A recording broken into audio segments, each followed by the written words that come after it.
If you can't find the partner, love of your life, and you've been trying for so many years and you're just giving up, and you're just thinking, man, there's no one out there for me. No one matches my personality. Hear me out, because I was in that same situation probably for over 10 years, to the point where I lost hope and was fully fine with myself just being single. And it was a little bit annoying when I'd go on a date or meet someone and things wouldn't really work out. Tried online dating, hated it. Feel like just texting is nowhere near as authentic, and it's just time wasting. Because when you meet someone in person, I'm all about energy and connection. And it's not just about how someone looks in a photo, it's also the way they move, the way they speak, the feeling of their intention. I feel like that's important to me. So when I was younger, I always just wanted to meet someone I was super attracted to, that I'm like, yeah, this is my lifelong partner. And I dated so many different girls, and unfortunately, none of them really clicked to the point where I felt like home. And then for many years, I was just dating, nothing real serious. Kept going back to my ex, thinking that there's no one out there for me. I'm not going to click with anyone. And then completely random just happened where I met my missus, and I was actually online because my mum told me to jump on eHarmony. Be careful with eHarmony because they make you sign up for a year and you can't get out of it. I met the love of my life, and we have 3 kids now within 3 years. Craziness. But I'm making this video to give you guys a little bit of insights on what I wish I knew when I was going through my 20s. And I'm 38 now, so I'd say late 30s. Some things I wish I could tell myself when I was younger, so hopefully you guys get something out of it. So one of the things that what I used to think when I was younger is the better looking you are and the cooler you are, the hotter person you'll attract.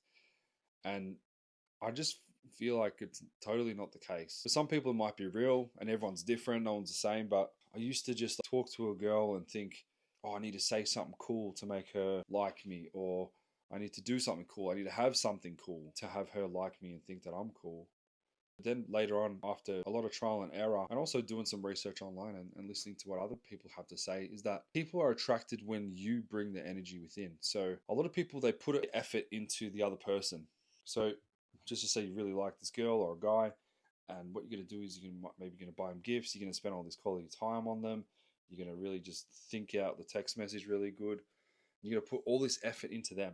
But really, the long term thing to do is to put the effort into yourself and improve yourself, because then you become a better person to serve not only your partner, but the other people around you.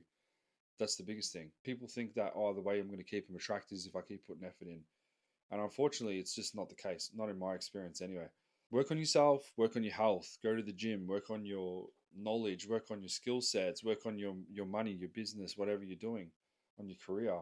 And the other person will be just attracted to that. I'm not saying not have any time for them at all. Obviously, you got to spend time with them and stuff for them to actually want to be around you. Fully neglect them. But what I'm saying is the main priority for a long term positive relationship is make sure you just continuously improve yourself, work on yourself for them. Think about you at your best version.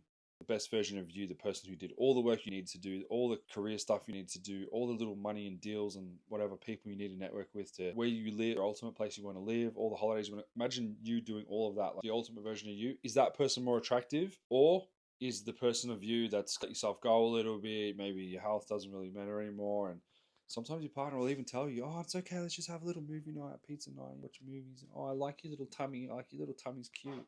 They say that until a couple of few little negative things happen, and then all of a sudden they're at the nightclub on a girls' night out and flirting with some other dude because he's got a six pack and he's looking after himself and he's different. Oh, he just made me feel different. Make sure you always work on yourself. I've had many friends fall into this trap. I don't need to really repeat myself, but that's one thing. Work on yourself, improve yourself.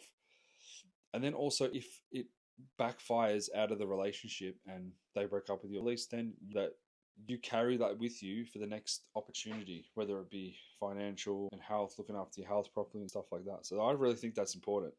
So when I was younger, I used to think, oh, you need to make effort on them. And some of these girls I was seeing, I'd drive all the way over to town to see them, and they were talking to other men. And I'd be like, no, I'll just make more of an effort.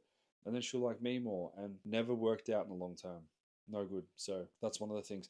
The other thing is, if you want to try and impress someone, I believe that you need to be feeling good within yourself. Because if you squeeze an orange, the only thing that's going to come out of it is orange juice. Nothing else will ever come out. No lemon juice, no tomato juice, no cranberry juice. It's only going to be oranges. And it's like that with people too. Whatever is inside you and however you feel and whatever trauma and happiness and emotion you carry inside you, that eventually just flows out to the people around you. So how you feel inside is going to flow out to other people. And there's a thing called state transference, which means that the way you feel transfers onto other people. Like if you walk into the room and you're feeling all silly and half happy, laughing, and you're making all these jokes and being a funny person, that's going to transfer onto the people in the room, and then they'll start feeling the same. Or if you're feeling sad, like you walk into a room, someone's crying, oh, what's wrong? You go down to their level. State transfer, it's a natural thing that no one really talks about. So if you want to make someone feel good, you need to feel good within yourself, because then when you feel good, it transfers onto them. If you're feeling depressed, and that all comes from the inner story that you're talking, the dialogue, how you talk to yourself in your mind. Are you focusing what's lacking in your life, or are you focusing on and being grateful for what is in what you have, like what opportunities you have? Maybe you don't have all the things that you need. Look, if you really want something, you can be so resourceful that you can go and get it somehow. It might not be instant, but eventually you can get it. You just got to do the right things. Anyway, off track, but state transference. The way you feel inside transfers onto other people. So if you want her to feel happy, you need to be happy. If you want her to laugh and be funny, you need to be feeling funny inside. And that's another thing that I would do when I was younger that never used to work, is I'd always try and impress them and try and say something cool or do something cool that I think, oh, you clean my car really good, and then she'll like it. Or maybe I'll get my body fat percentage down to 11% or 12%, and when I'm down there, then she'll be more attracted to me. But it's not anything to do with that. It's the way you feel. Like if you need to do something to make you feel better, and if it is getting down to 11% body fat, then go and do it. Or if it is, getting your arms bigger, go do it. If it is having more money in your bank account, go do it, because you just feel better. It's got nothing to do with actual thing. It's the way it makes you feel, which then transfers onto them. Maybe you're feeling more confident because you're down to 11% body fat. It's not nothing to do with the 11% body fat. It's more about the confidence. You see people of all different shapes and sizes dating each other all the time. Have you ever seen the hot chick going out with the ugly guy? All the time. Because there's a vibe there that they attract and they're meant to be together. So that's important. So one of the ways you can do that and make people like you, and not everyone's going to like you, you can't force them. You might think a girl's hot or a guy's hot and nice and you're attracted to them, but they're not always going to like you. And the right relationship never has to be forced. So if you have to force and work hard for it and try this and do that, no, he didn't like this and I'm needed to, it's just not going to be for you. You'll constantly be doing it. At the start of the relationship, there's signals that show you what's going to happen long term. And this happened with me and my ex. I've got a son who's 16. We had a kid when I was 20, 21. She was only 18. And man, there was so many red flags. She's an amazing person, don't get me wrong. I'm not trying to say that she's an idiot. But many times we've got along really well. But the signs were there from the start. The red flags are all there from the start. And when you ignore them, unfortunately, sometimes you get these eyes for people that you like them, and then you filter out all the bad things, and you only want to look at the good things. And then you start focusing on that. But if you can see everyone in this world to have good and bad, because everyone is both. But what happens is your brain, reticular activation system, it looks at things in life and it says that's a positive or a negative, and then you actually see the positive or the negative in it, when really there's both in everything. Like going to the gym, for example, it could be good for your health and your muscle mass, and you put on muscle and you get more cardiovascular fit. But on the downside, maybe it costs money, it costs time, you're more prone to injuries and all that stuff. So everything has pros and cons. You might love this car, you want the car, it makes you feel good, but there's maintenance and there's always pros and cons to everything. It's an illusion that things are just good or bad. Anyway, I've got a toothache actually, so my tooth's a bit off. And I've been looking after the babies all morning, so I've got 6 kids all up now. So I've got 2 stepsons as well. Anyway, what I wanted to say was, I believe that one of the key things, or what has worked for me, is if you want to make the other person feel good, you need to self-amuse, which means when you're talking to them, talk about what makes you happy. Talk about what you're passionate about. Talk about what makes you feel good. Talk about stuff you're excited about. If you're with someone or you just met someone and you don't know what to say and you're thinking, oh, I need to say something that they like so they like me, wrong. You want to be authentic. You want to be open. You want to be yourself from the start. And if you don't think yourself is a good place to start and be authentic, then you probably need to work on yourself a little bit. Or you need to focus more on the good attributes that you bring to the table. So self-amuse. That means if you're talking to someone and instead of saying, oh, where are you from?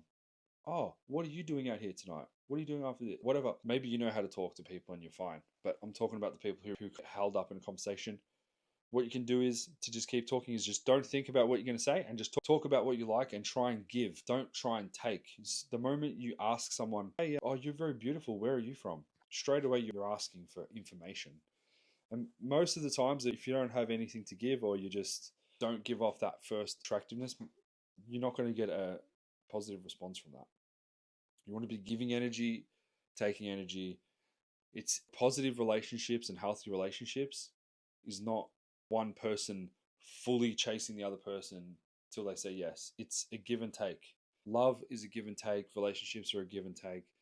There should be you connecting and enjoying and sharing the experience, not just like, oh, I'm trying to get a root or I'm trying to get my tits in my face in it.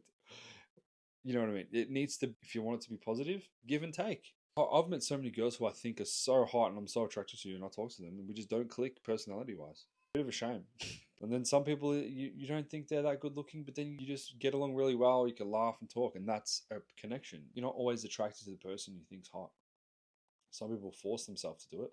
Like if you just want to go out and get a root and have sex, then that's another thing. Do that. That's fine. It's a different story. I'm talking about meeting someone that you want to spend the rest of your life with, have a family with, build a life with.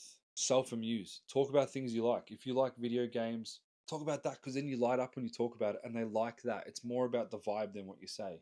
And if they don't like it, then whatever. Who cares? Move on. Next. The thing is, when you're in lack, if you're in scarcity, it means you're in lack. Maybe you haven't been with anyone for a long time. And the slightest chance that someone shows interest in you, that you get way overexcited about it and you're just too easily, what's the word for it? You're too easily available, or you're too easily, let's just say you're too easy. You're a dude, you haven't had a girl for fucking 15 years or whatever. Maybe back in high school, one girlfriend, now it's been nothing for ages, and you let yourself go in a few different areas and you're not really at your best version. Look, the ultimate place for you to be is at your best version. All the things that your intuition tells you that you need to do, that's what you should be doing if you want the best outcome. If you don't want the best outcome, just take the lazy path, take the path of least resistance, don't work on yourself, and then you actually have to put up with some stuff that maybe you don't really like, or maybe you just put up with it. It just depends what your standards are. Is this helping? Let me know in the comments below. It's not really a structural plan talk. I just hit record and I'm like, man, I need to post more YouTube videos. Anyway, so mistakes I made when I was younger, not self-amusing, not being authentic from the start, trying to do things that were cool to impress the other person. And then sometimes that backfires on you later on, because then you get more comfortable in a relationship and you want to be yourself because you're with them so often that you can't, because they saw this different person at the start. That's why I think it's so important. If you have certain morals and things that you, and standards and things that are just non-negotiables and things you don't like, you should actually just say them from the start. Sometimes people are more attracted to you when you disagree with them, because it shows you're an individual person and you're not easy. Especially for a man. So many men these days are so easy. You see a girl that's got a half decent body with nice hair and everyone's just drooling over her, living in jail for 50 years. I remember when I worked in a warehouse, man. If there was one girl working there, it was like, honestly, it felt like we're in jail the way that these guys act. And I'm like, dude, have some high status men. The women chase them. You don't chase women. If you are actually working on yourself and you've got things to offer that other men don't, you shouldn't have an issue. You should have many options. Anyway, I'm kind of going off on a rant here. But if you're losing hope, if you've come this far, then obviously you're interested in what I'm saying. Thank you. If you're losing hope to find a relationship, then hang in there, because the universe works in mysterious ways. I lost hope. I thought I was not going to meet anyone for so long. I was dating so many different people. Nothing really serious was happening. It was all just like hanging out and having fun, and then something would happen, and people carry so much trauma. And then I finally met my missus now, Amira, who's amazing. And she fully loves me with all her heart. And we have beautiful family together, and it's amazing. It's good. And it just happened, honestly, overnight. We just started talking, bang, amazing. We've been together for 3 years now. It's been absolutely perfect. Hold on, because things will happen, but you need to get to a place in your life where you're truly happy on your own and possibly single. You don't actually need someone. When you don't need it, people can feel that. Have you ever noticed when you've had a girlfriend or a boyfriend, all of a sudden you start getting more attention from other people? It's because of the vibe you're putting out. It's a real thing. Anyway, I hope this helped a little bit. Hang in there, be positive. What you are is what you attract. So if you want to attract someone happy and positive and nice and all that kind of stuff, you need to feel that way inside you. And the way to do that is to be content with yourself work on yourself for the future person. One thing I wish I did was when I was single is put more effort into knowing one day I'm going to have a family, and I need to build that up, because the time comes when you have a family. And I was just being selfish for so many years, and it's kind of bit me in the ass now. You need to just picture your future of what you actually want and believe it's coming, and all the little hurdles that you have along the way, just stay positive. 10 years is a long time, and that's how long I waited. It's not like I waited. I was living my life. I was talking to people. I was seeing other people, and I'd have to tell some people straight that I'm sorry, I'm not interested in a long term relationship, and they wouldn't like it. And there's some people I was interested in, and they just maybe weren't interested either. And the universe will make it happen when it's supposed to happen. Just be positive, focus on what you like, work on yourself. Don't be shy to go talk to people, but don't be creepy. Offer value. Don't just try and take from people. And that all comes from, look, if you're someone who's creepy, or people find you creepy, and you've been rejected millions of times, it probably is because you are creepy. And if you've been rejected, then all of a sudden you're going to be approaching with this weird energy of, like, oh, they're going to reject me. And you come up with that predetermining what's going to happen, and then it actually happens. So try and work on that. I hope this helped a little bit. I don't know if it was positive or not. I just ranted on for a long time. I'm just trying to be motivational, and hopefully this helps at least one or two people out there. Love you guys, and I'll see you in the next one.